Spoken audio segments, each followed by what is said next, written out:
ಮುಕ್ಕಾಲ್ವೆಟ್ಟಂ ಶ್ರೀ ಅಯ್ಯಪ್ಪ ಸ್ವಾಮಿ ದೇವಾಲಯ. ಈ ದೇವಾಲಯವು ಕೇರಳದ ಅಳಪ್ಪುಳ ಜಿಲ್ಲೆಯಲ್ಲಿ ಇದೆ. ಈ ದೇವಾಲಯವೂ ಸಹ ಶಬರಿಮಲೆಯಂತೆ ಐತಿಹಾಸಿಕ ಮಹತ್ವವನ್ನು ಹೊಂದಿದೆ. ದಂತಕಥೆಯ ಪ್ರಕಾರ ಬಾಲಕನಾದ ಅಯ್ಯಪ್ಪ ಸ್ವಾಮಿಯು ಕಲಾರಿ ವಿದ್ಯೆಯನ್ನು ಇದೇ ಸ್ಥಳದಲ್ಲಿ ಕಲಿತಾರೆ. ಪಂದಳರಾಜರ ಆಜ್ಞೆಯಂತೆ ಬಾಲಕನಾದ ಅಯ್ಯಪ್ಪ ಸ್ವಾಮಿಯು ಚೀರಪ್ಪನ್ ಚೀರ ಪಣಿಕರ ಎಂಬುವರ ಬಳಿ ಕಲಾರಿಪಟ್ಟು ಅಭ್ಯಾಸವನ್ನು ಮಾಡ್ತಾರೆ. ಆ ಕುಟುಂಬದವರು ಇಂದಿಗೂ ಸಹ ಪ್ರಾಚೀನ ಕಾಲದ ಕಲರಿ ಮತ್ತು ಅಯ್ಯಪ್ಪ ಸ್ವಾಮಿಯು ಬಳಸಿದ ಕತ್ತಿಯನ್ನು ಸಂರಕ್ಷಿಸಿ ಇಟ್ಟಿದ್ದಾರೆ. ಶಬರಿಮಲೆಯಂತೆಯೇ ಇಲ್ಲಿಯೂ ಸಹ ವಿಶೇಷವಾದ ಪೂಜೆಗಳನ್ನು ಮಾಡ್ತಾರೆ. ಕರ್ಕಾಟಕ ಮಾಸದಲ್ಲಿ ಔಷಧಿ ಗಂಜಿಯನ್ನು ಭಕ್ತರಿಗೆ ಪ್ರಸಾದವಾಗಿ ಕೊಡ್ತಾರೆ. ಮುಕ್ಕಾಲ್ವೆಟ್ಟಂ ಅಂದರೆ ಮುಕ್ಕಾಲು ಭಾಗದ ಶಕ್ತಿ ಅಂತ ಅರ್ಥ. ಭಕ್ತರ ನಂಬಿಕೆಯ ಪ್ರಕಾರ ತನ್ನ ಗುರುಗಳಿಗೆ ಮಾತು ಕೊಟ್ಟಂತೆ ಅಯ್ಯಪ್ಪನ ಮುಕ್ಕಾಲು ಭಾಗದಷ್ಟು ಶಕ್ತಿ ಈ ಸ್ಥಳದಲ್ಲೇ ಇದೆ ಅಂತ ನಂಬಿಕೆ. ಶಬರಿಮಲೆಯಲ್ಲಿ 10ರಿಂದ 50 ವರ್ಷಗಳ ಒಳಗಿನ ಮಹಿಳೆಯರನ್ನು ಅಲೋ ಮಾಡೋದಿಲ್ಲ ಅಲ್ವಾ.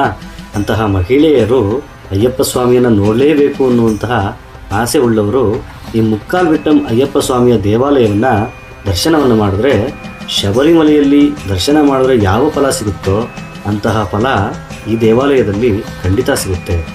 ಇಲ್ಲಿ ಆಶ್ಚರ್ಯ ಏನು ಅಂದರೆ ಮಕರ ಬೆಳಕು ದಿನ ಪ್ರತಿಯೊಂದು ಅಯ್ಯಪ್ಪ ಸ್ವಾಮಿಯ ದೇವಾಲಯದಲ್ಲೂ ವಿಶೇಷ ಪೂಜೆಗಳನ್ನು ಮಾಡೋದನ್ನು ನಾವು ನೋಡೇ ಇರ್ತೀವಿ. ಆದರೆ ಈ ಮುಕ್ಕಾಲ್ವೆಟ್ಟಂ ದೇವಾಲಯ ಮಾತ್ರ ಮಕರ ಬೆಳಕು ದಿನ ಕ್ಲೋಸ್ ಮಾಡಲಾಗುತ್ತೆ. ಕಾರಣ ಏನು ಅಂದರೆ ಅಯ್ಯಪ್ಪ ಸ್ವಾಮಿ ಮಕರ ಬೆಳಕು ದಿನ ಪೂರ್ಣ ಶಕ್ತಿಯೊಂದಿಗೆ ಶಬರಿಮಲೆಯಲ್ಲಿ ಇರ್ತಾರೆ ಅಂತ ನಂಬಿಕೆ. ಅದಕ್ಕೆ ಈ ದೇವಾಲಯವನ್ನು ಮಕರ ಸಂಕ್ರಾಂತಿಯಂದು ಕ್ಲೋಸ್ ಮಾಡಲಾಗುತ್ತೆ. ಯಾರ್ಯಾರು ಈ ದೇವಾಲಯ ದರ್ಶನವನ್ನು ಮಾಡಿದ್ದೀರಾ ಕಮೆಂಟ್ ಬಾಕ್ಸ್ನಲ್ಲಿ ತಿಳಿಸಿ. ಯಾರಾದರೂ ನೋಡದೇ ಇರೋರು ಒಂದು ಸಲ ಆದರೂ ಈ ದೇವಾಲಯಕ್ಕೆ ಭೇಟಿ ಕೊಡಿ. ಮುಖ್ಯವಾಗಿ ಶಬರಿಮಲೆ ಅಯ್ಯಪ್ಪ ಸ್ವಾಮಿಯ ದರ್ಶನಕ್ಕಾಗಿ ಕಾಯ್ತಾ ಇರತಕ್ಕಂತಹ ಮಹಿಳೆಯರು ಸಾಧ್ಯವಾದರೆ ಮುಕ್ಕಾಲ್ವೆಟ್ಟಂ ದೇವಾಲಯಕ್ಕೆ ಭೇಟಿ ಕೊಡಿ.